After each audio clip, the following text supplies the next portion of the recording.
కలకత్తాలో జూనియర్ డాక్టర్పై జరిగిన అత్యాచారానికి నిరసనగా ఇండియన్ మెడికల్ అసోసియేషన్ పిలుపు మేరకు దేశవ్యాప్తంగా డాక్టర్లు వైద్య సేవలు నిలిపివేశారు. నల్ల బ్యాడ్జీలతో విధులకు హాజరై నిరసన ర్యాలీలు నిర్వహించారు.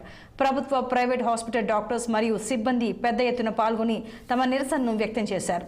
ప్రాణాలకు తెగించి కరోనా టైంలో వైద్య సేవలు అందించిన డాక్టర్లకు రక్షణ లేకుండా పోయిందని, జూనియర్ డాక్టర్పై అత్యాచారం చేసిన నిందితులను వెంటనే కఠినంగా శిక్షించాలని వారు డిమాండ్ చేశారు. నో సేఫ్టీ, నో డ్యూటీ నినాదంతో నిరసన వ్యక్తం చేస్తున్నారు. హాస్పిటల్లో విధులు నిర్వహించే డాక్టర్లకు రక్షణ కల్పించాలంటున్న నకరేకల్ హాస్పిటల్ డాక్టర్ వెంకటరమణతో మా నల్గొండ జిల్లా ప్రతినిధి పరమేష్ ఫేస్ టు ఫేస్. కలకత్తాలో జూనియర్ డాక్టర్పై హత్య చేసిన దానికి నిరసనగా ఇండియన్ మెడికల్ అసోసియేషన్ పిలుపు మేరకు ఈరోజు దేశవ్యాప్తంగానైతే డాక్టర్స్ అయితే వైద్య సేవలు బంద్ చేసి నిరసన వ్యక్తం చేస్తున్నటువంటి పరిస్థితి ఉంది. ఉమ్మడి నల్గొండ జిల్లా వ్యాప్తంగా కూడా ప్రైవేటు, ప్రభుత్వ హాస్పిటల్స్ డాక్టర్స్ కావచ్చు, సిబ్బంది కావచ్చు ఈరోజు అత్యవసర సేవలు మినహా మిగతా వైద్య సేవలు కూడా నిలిపేసి నిరసన వ్యక్తం చేస్తున్నటువంటి పరిస్థితి అయితే ఉంది. విధులకు వీళ్ళు నల్ల బ్యాడ్జీలు ధరించి అయితే విధులకు హాజరైనటువంటి పరిస్థితి కూడా మనం విజువల్స్లో చూడొచ్చు. ఏదైతే ఉమ్మడి నల్గొండ జిల్లా వ్యాప్తంగా డాక్టర్లు కూడా ఈరోజు ఏదైతే విధులకు ఈ నల్ల బ్యాడ్జీలు ధరించి అయితే వీళ్ళు చేస్తున్నటువంటి పరిస్థితి ఉంది. ఏదైతే కరోనా టైంలో కూడా అత్యవసర సేవలు కూడా ప్రాణాలకు తెగించి చేసినటువంటి డాక్టర్లకే రక్షణ లేకుండా పోయిందని చెప్పేసి వీళ్ళు పెద్ద ఎత్తున ధర్నా చేస్తున్నటువంటి పరిస్థితి ఉంది. ఈరోజు మనతో మాట్లాడడానికి డాక్టర్ వెంకటరమణ గారు ఉన్నారు. అసలు ఈ ర్యాలీ దేని గురించి తీస్తున్నారు, వీళ్ళ డిమాండ్స్ ఏంటనేది కూడా ఒకసారి అడిగి తెలుసుకుందాం. మేడం చెప్పండి, ఈ ర్యాలీ యొక్క ముఖ్య ఉద్దేశం ఏంటి?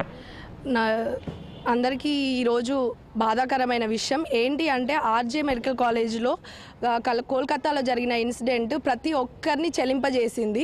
ఒక అమ్మాయిని అంత దారుణంగా హింసించి క్రూరంగా చంపింది అంటే నిన్ననే 78వ స్వతంత్ర దినోత్సవం జరుపుకుంటున్నాం. ఏ విధంగా స్వతంత్రం? మనకు బ్రిటిష్ వాళ్ళ నుంచి స్వతంత్రం వచ్చింది, కానీ మానవతా మృగాల నుంచి, మనలో ఉన్న ఇండియన్ మానవతా మృగాల నుంచి ఒక ఆడపిల్లకి రక్షణ లేకుండా పోయింది.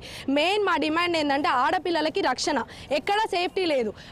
ఇప్పుడు ఇక్కడ హాస్పిటల్ అనే దాంట్లో ఎంతమంది ఉంటారు, అంతమంది ఉన్న ఒక హాస్పిటల్లో ఒక అమ్మాయిని క్రూరంగా హింసించి మానభంగం చేసి ఒకరు కాదు, ఇద్దరు కాదు, ఒక 10 మంది ఆమెను హింసించి ఆమెను అంత నరకయాతన గురి చేసి చంపారు అని అంటే మన ఇండియా ఏ దేశం? అసలు ఎక్కడ ఉంది? ఎక్కడ ఫ్రీడమ్ కంట్రీ ఏ విధంగా అంటారు? ఒక అమ్మాయికి ఇక్కడ రక్షణ లేదు, అసలు ఎక్కడా లేదు. ఇప్పుడు ఇది జరిగిన ఇన్సిడెంట్ జరిగిన తర్వాత కూడా ఉత్తరాఖండ్లో డ్యూటీ చేసి వస్తున్న నర్సును కూడా రేప్ చేసి చంపారు. మా మెయిన్ డిమాండ్ అమ్మాయిలకి రక్షణ లేని ఇండియా ఎందుకు?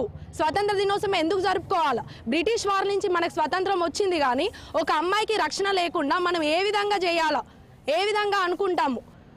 అసలు ఆ అమ్మాయిని ఎంత నరకయాతన గురి చేసి చంపారంటే బేటీ బచావో బేటీ పడావో అంటారు. ఎందుకు గనాలి అమ్మాయిని అంతగానం? కానీ ఒక 30 ఏళ్ళ అమ్మాయిని ఇట్లా బలి పశువులకి బలి చేయడానికా కనాల్సింది అమ్మాయిని? ఇదేనా మన ప్రభుత్వం చేసుకునేది? అసలు ఎవ్వరు చెల్లించట్లేదు. ఇదేదో ఒక మెడికోకి జరిగిందన్న కాదు, ఇక్కడ ఒక స్త్రీకి జరిగింది. ప్రతి ఒక్క కామన్ మ్యాన్ వచ్చి మాట్లాడాలి. ఇది డాక్టర్కి జరిగింది కదా అనుకుంటుంటే, ఇదే డాక్టర్లు కోవిడ్ సమయంలో ఎంత ప్రాణాలకు తెగించి మేము చేశాము. కేంద్ర సహాయక శాఖ మంత్రి బండి సంజయ్ మాట్లాడుతున్నారు. లైవ్లో చూద్దాం.